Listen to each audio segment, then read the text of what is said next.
Hi, I'm Mara Webster with In Creative Company, and I'm so excited today to be talking about the wonderful show, The Sex Lives of College Girls. We are joined today by Amrit Kaur, Reneé Rapp, Pauline Chalamet, and Alyah Chanelle Scott. And Amrit, I wanted to start with a question for you about how you found some of the really beautiful and complex juxtapositions of your character when you first started playing her, because she's someone who's incredibly headstrong and incredibly confident, but also, at the same time will be vulnerable, will be nervous, will be anxious about things that she's doing. And so I was interested in how, in playing her, and even as she gains more confidence as a character, you kind of always honor both of the juxtaposed sides of how she dives into situations. My approach to acting is very personal.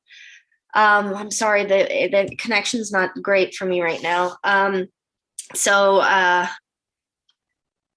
know that because the comedy is there, I try not to play the comedy. I don't always succeed because I'm desperate to be funny. But I play the other thing. I play the opposite. So I'll work on the motivation of being vulnerable, of being desperate, of being all these other things, and the comedy is written there. So that's how my approach is as an actor. I really, really love that, which actually brings me over to you, Renee, because I loved how in the first season that sometimes this dry wit was a mask for certain vulnerabilities in your character. Yeah. And particularly going into the second season, because she's starting to gain more confidence in herself in different ways. I was interested in if that shifted the way that you were finding some of the comedic beats of her as a character and in scenes. I think it definitely does, right? Because that's just such a huge part of who she is, and she leads with this like sort of carefree mentality, which I do think she actually does have. And in the places that she doesn't have that, she's pretty forced to come to terms with this season, but she does it in a really nice way, and in a way I think a lot of people can probably relate to, is in like her coping is her comedy and her wit and her sarcasm. And I think it's actually a better coping mechanism than other things might be. So I'm proud of the girl for getting through it, because she makes the most out of it. And Pauline, I wanted to ask you about your character in terms of her optimism, because I think even just in the first few episodes of season 2, I don't know if any character has had more obstacles than she has so far. And I love the way that no matter what she's up against, that's always kind of the place that she finds herself back at, even if she starts in a space of, I don't know if I can really forge through this. And so when you're thinking about her choices and how she's responding to situations, how do you kind of make sure that it always essentially centers back to that place of real hopefulness and optimism, but never with an element of naivety in the way that she's moving forward through obstacles? Yeah, I think the naivety kind of goes away towards the end of season 1 when the problems become a little more serious. But I'd also say, similar to Amrit, that it's in the writing. Like a lot of it is the optimism is something that is also written, that she falls and gets back up. And so I think that is a way into how she then deals with the problems that come at her at full speed. And also when you're faced with really challenging moments in your life, you're often optimism can really be a friend of yours, where instead of seeing things as completely disastrous and like the world is ending, and in Kimberly's world, she feels like it is ending when she doesn't know if she's going to be able to go back to Essex or not. So I think then the optimism is a tool that she uses to try and say, you know what, it's okay. I'm going to make it work. I'm going to make it work. And that's also where the girls come in as buffers to that, when Kimberly at one point suggests a way of making money to stay in, the girls respond. And I think it's Renee actually who says something. Leighton says, well, you should just really think about it. And so the optimism is there. And then it's also the girls serve as a nice mirror to that.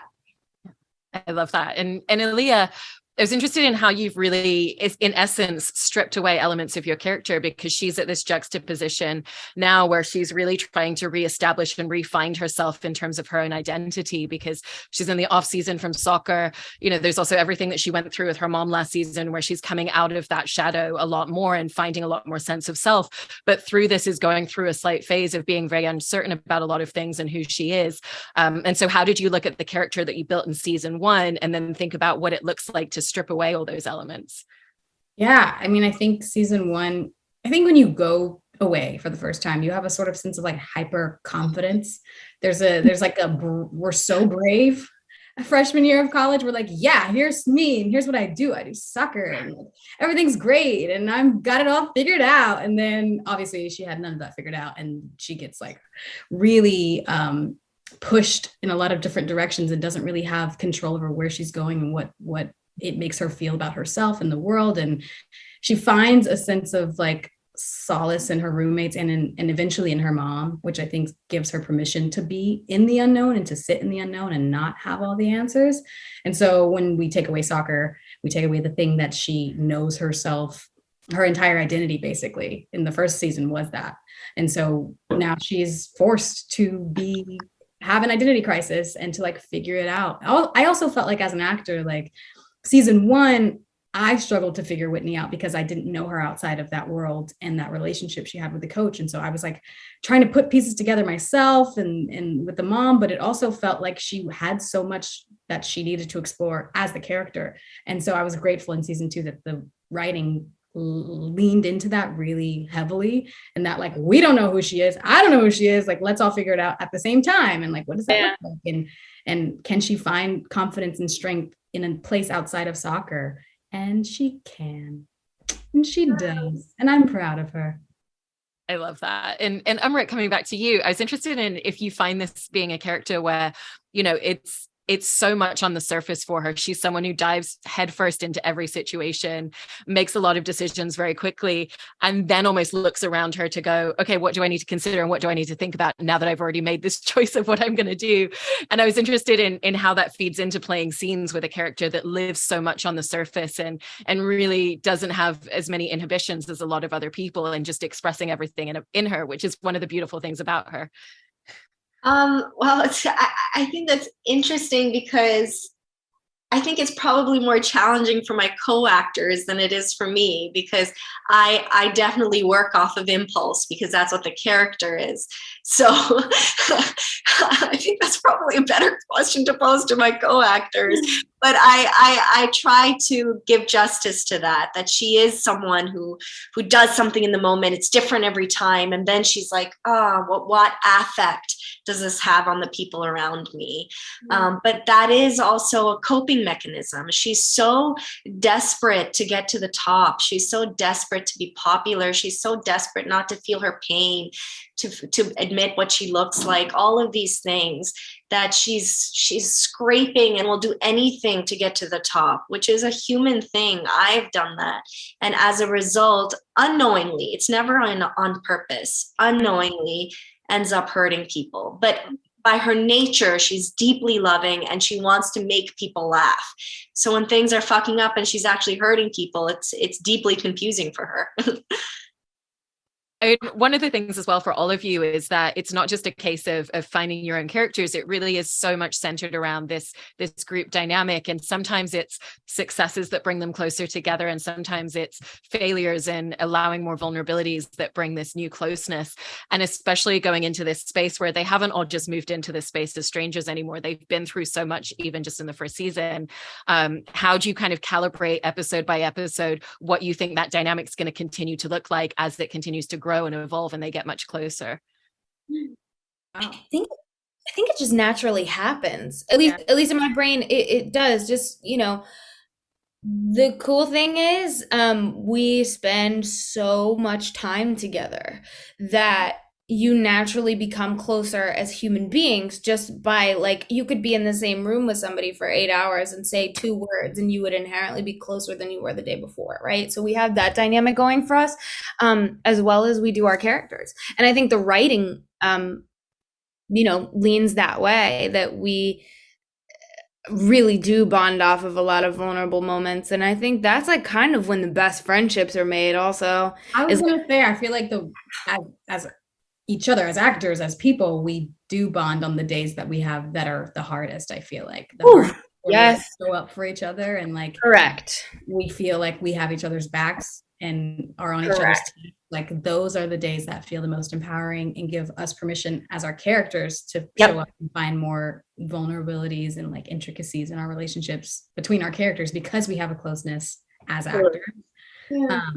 So yeah, it's really like the bad days that solidify the good. I also find that at the table reads is when we're able to kind of read the episode for the first time and hear it spoken, and then you kind of see where the episode is going, so you know where it started and where the episode that you just did ended and where this one ends, and in that space you see the nuances of the relationships, and so you know when you're shooting the next day, like the second to last scene of the episode that you just read, you've heard it out loud, you've heard everyone read their parts, and so you're able to kind of calibrate where you are in the relationship with the other character at that given moment. That's amazing. Well, I really, really love everything that you've done so far and what I've seen for season 2, and can't wait to watch the rest of it. So congratulations on a great second season. And thank you so much to all of you for talking about it today. Thank you. Thank you. Thank you.